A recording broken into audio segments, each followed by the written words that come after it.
Сакам да дадам свој коментар и своја реакција, бидејќи не се согласувам со таа констатација. Апсолутно тоа не е така.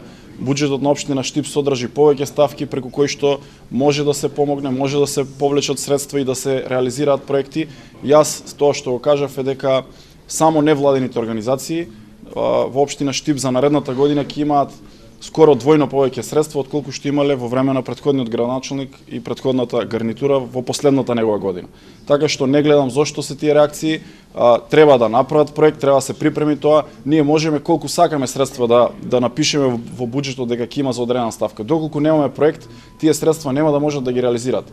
И јас останувам отворен за дискусија, за дебата и со нив, и затоа ги отфрлам овие обвинувања, бидејќи тоа не е точно. Кога се зборуваме за стационар за кучиња, тоа е една опасност која што може да настане и да имат проблем и тие граѓани, и таа категорија, и секој граѓанин кој што е во општина Штип, бидејќи кучињата бездомници или скитници можат да нападнат било кој од граѓаните на нашиот град и ние мораме да мислиме и на таа проблематика. Тоа е многу поевтина работа, со многу помал и поедноставен проект може да се реши.